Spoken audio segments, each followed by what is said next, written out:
Bueno, estamos con Mariana Morales. Ella es odontopediatra, además docente universitaria, en este caso de la Universidad Central de Venezuela.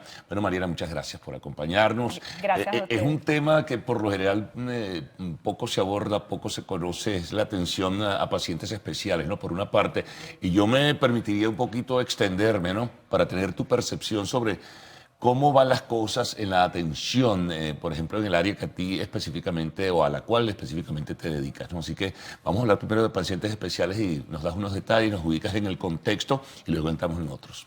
Gracias. Gracias a ustedes por la invitación. Bueno, ciertamente es un área que, como bien mencionas, ha estado muy olvidada a lo largo de los años y lamentablemente la discapacidad ha aumentado con el paso de las décadas. Hoy en día, según las últimas estadísticas de la Organización Mundial de la Salud, el 15% de la población mundial tiene algún tipo de discapacidad. Y es paradójico porque a pesar de que ha mejorado la tecnología, tenemos mejores equipos médicos, la farmacología ha mejorado también y avanzado, pues la discapacidad se ha triplicado en las últimas 3, 4 décadas. Entonces, debido a eso, pues el odontólogo debe estar preparado para la atención de estos pacientes que cada día con más frecuencia se presentan en la consulta.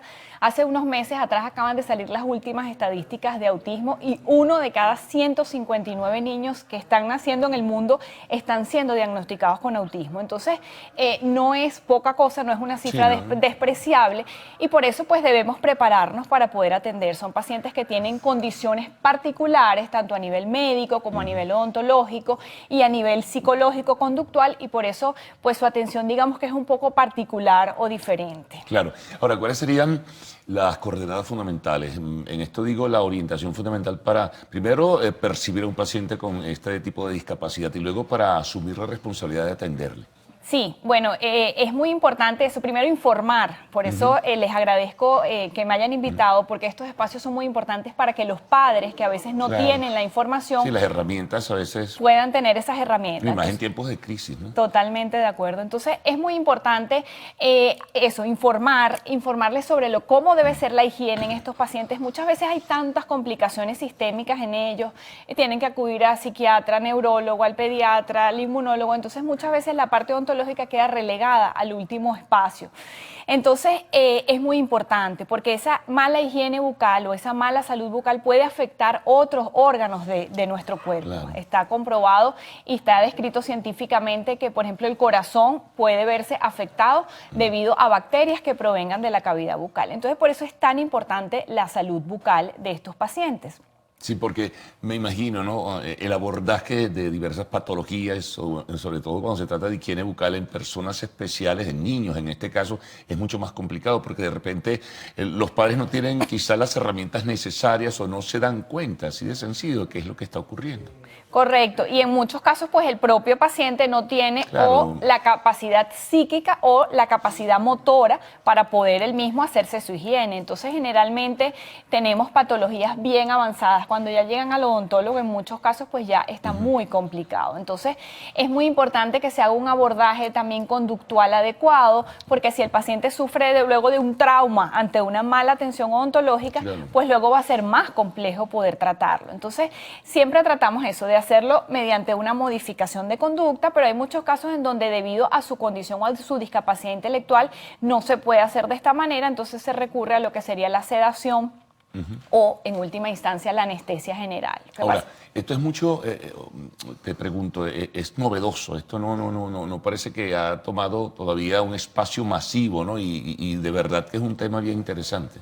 Sí, lamentablemente eso es poco hablado, es poco tratado, Sí, poco se conoce. No se conoce mucho, no se habla mucho y como decíamos en un principio de la entrevista, es lamentable porque un porcentaje muy importante de la sociedad tiene algún tipo de discapacidad. Incluso dentro de lo que llamamos pacientes especiales están los pacientes médicamente comprometidos, pacientes con Alzheimer, con Parkinson, que lo vemos cada vez más porque hoy en día pues vivimos más años, pero por supuesto con más secuelas, con más enfermedades crónicas asociadas, y todos estos pacientes van a tener una salud bucal que si está afectada nos puede afectar el resto de nuestro organismo. Ahora, también. ¿tú te dedicas solo a la parte pediátrica o también asumes pacientes, como mencionas, con Parkinson, con Alzheimer, etcétera? Sí, yo también, porque yo soy odontopediatra en primera instancia, pero luego hice una maestría oncología en España de pacientes especiales y pues Ya. allí veíamos pacientes de todas las edades. Explícanos algunos detalles de cómo reaccionan este tipo de pacientes, ¿no? Una persona con Alzheimer, una persona con mal de Parkinson o incluso en el caso de los niños autistas. Sí, bueno, el autismo yo diría que conductualmente es uno de los más difíciles, sin embargo es mi área de investigación, es lo que más hago, lo que más me gusta, atiendo pacientes de todo el país. Y bueno, es complicado pues porque son pacientes muy rutinarios, muy rígidos, entonces sacarlos de su rutina y a algo que es un poco aversivo como es el consultorio odontológico, que tiene múltiples estímulos visuales, auditivos, para los que ellos son, tienen hipersensibilidad. Entonces pues es a veces complicado, entonces por eso el abordaje debe ser hecho por una persona que esté capacitada para hacerlo. En muchos casos utilizamos imágenes visuales, ya que ellos son muy visuales, entonces utilizamos pictogramas, que son eso, pues figuras con dibujos, con lo que le vamos a ir explicando al paciente qué es lo que vamos a hacer para irle anticipando lo que va a ocurrir durante la consulta. En el caso pues del Alzheimer y el Parkinson, lo que les recomendamos siempre a los familiares es tratar a los pacientes y tener una salud bucal óptima durante las primeras etapas de la enfermedad, porque luego pues evidentemente se va a complicar más. En el caso del Alzheimer pues porque la rutina de higiene va a empeorar, Claro. se va a complicar más, y en el Parkinson también, porque luego como no hay control de la musculatura, pues la atención en el consultorio odontológico se dificulta de gran manera. Entonces por eso es ideal que desde las primeras etapas de la enfermedad los familiares lleven a estos pacientes a consulta odontológica para que estén sanos. Sí, explícanos luego, vamos a hacer una pausa, Mariana, para que nos entres en un poquito más detalle, ¿no? Con este tipo de pacientes. Estamos con Mariana Morales, odontopediatra, pero también especialista pues, en algunos otros casos que hemos estado abordando en este segmento que estamos concluyendo. Nos vamos a una pausa, retornaremos enseguida.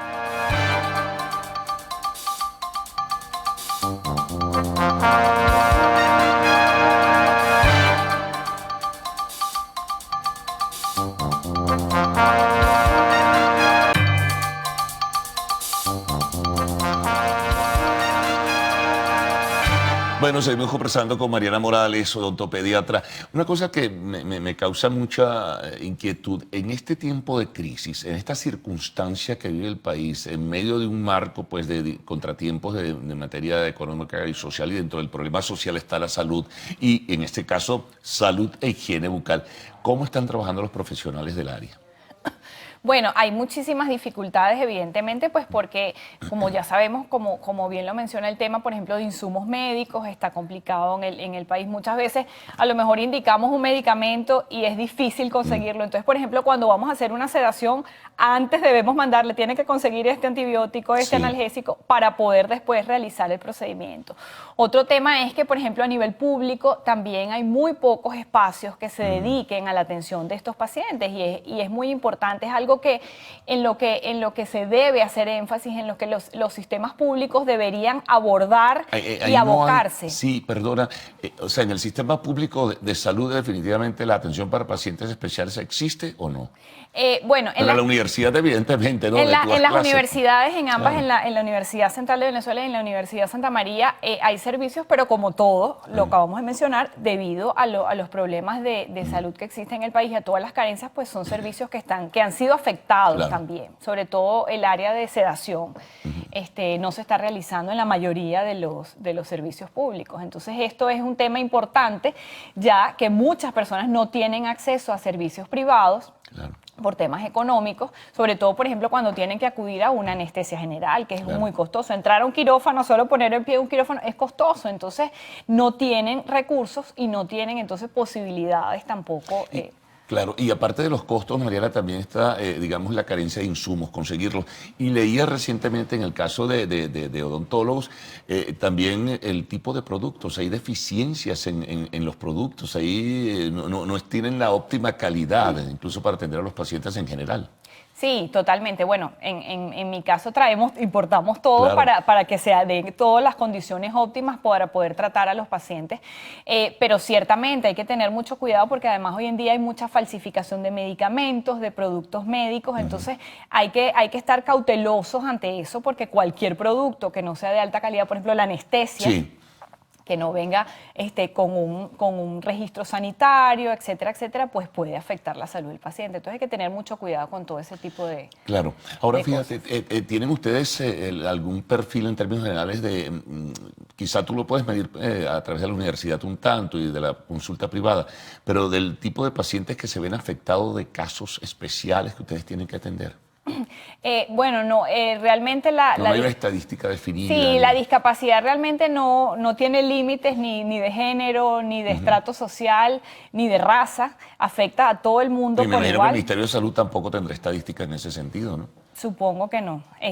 Las estadísticas con las que contamos eso son las de la Organización Mundial de la Salud. Y justamente ¿Y eso. qué dicen de Venezuela, Mariana? Aproximadamente es el 15%, igual de la población. Lo que tú decías al principio. Más o menos entre 10 y 15 varía en cada país. En Venezuela está aproximadamente entre el 13 punto algo por ciento, cercano al 15% de la población, lo cual es una cifra elevada. No, sin duda. Sí. Entonces, y justamente eso, no discrimina a nadie, ni raza, ni género, ni estrato social, afecta a todo el mundo por igual. Por eso es un tema al cual debemos darle interés, porque a todos nos puede pasar, todos podemos tener un familiar con una enfermedad, con una discapacidad. Ahora, un poquito más allá, Mariana, de lo que es el tema de atender pacientes especiales, yo me imagino que también con la crisis y con la severa situación que se vive en Venezuela, la salud y la higiene bucal ha entrado en declinación definitivamente, ¿no? Sí, totalmente. Donde se convergen problemas de costos, problemas de responsabilidad y problemas de que estoy ocupado y centrado en otra cosa y no en mi salud bucal, por ejemplo. Sí, lamentablemente, o en la salud general, se ha visto un deterioro en la salud general del venezolano, lamentablemente. Hay poca importación también o poca producción nacional de productos de cuidado de higiene, entonces eso también afecta directamente a lo que es la salud bucal de nuestros pacientes venezolanos, lamentablemente. Sí, así es definitivamente. ¿Y cómo están haciendo en la universidad? Bueno, luchando. Porque de verdad eso es algo que nos toca muy de cerca, ¿no? Y en el caso de la Universidad Central de Venezuela, pues mucho más. ¿Cómo están trabajando en una facultad tan emblemática y tan importante como es la Facultad de Odontología? Sí, bueno, totalmente. Estamos luchando y esperando que se acerque un cambio importante para todos los sectores del país, y sobre todo la universidad se lo merece. Claro, porque las deficiencias con las que trabaja la universidad son demasiado evidentes, ¿no? Sí, totalmente. Ahora, por ejemplo, las personas, ¿tienes algunos tips, alguna orientación sobre cómo puedes tú, en caso de los niños, la familia, darse cuenta y cómo ir trabajando previamente a una consulta a un menor de edad?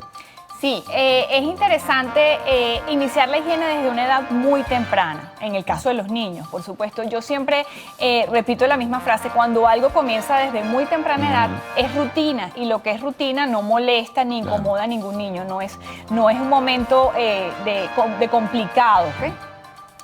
Y cuando nosotros empezamos una higiene desde muy temprana edad, esto va a ser ya normal a lo largo del tiempo y la prevalencia de caries va a disminuir en esos pacientes. Luego, en el caso, por ejemplo, de preparar a los pacientes para la consulta odontológica, sobre todo en el caso del autismo, donde debemos antecederlo a lo que va a ocurrir, hay ahorita muchísimas aplicaciones y muchos apps tecnológicos que pueden descargar y que van a servir justamente para preparar a ese niño con autismo a la consulta. La Fundación Orange de España, de la compañía de telefonía, se ha dedicado ampliamente a la creación de apps para este tipo, para el autismo, y nos son de gran utilidad para los niños, porque los padres se la colocan en la casa antes de venir a la consulta, entonces los niveles de ansiedad bajan, vienen muchos más calmados y pues la consulta fluye de manera más óptima y podemos tener mejores resultados.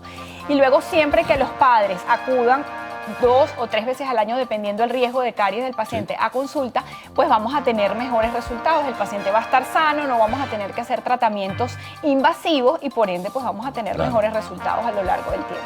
Bueno, Mariana, te agradezco muchísimo esta apreciable información que nos has ofrecido en la mañana de hoy. De verdad sirven de orientación fundamental para casos tan importantes y significativos como los que has citado.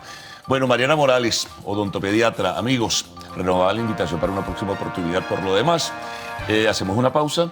Al retorno, arte y espectáculos en lo actual.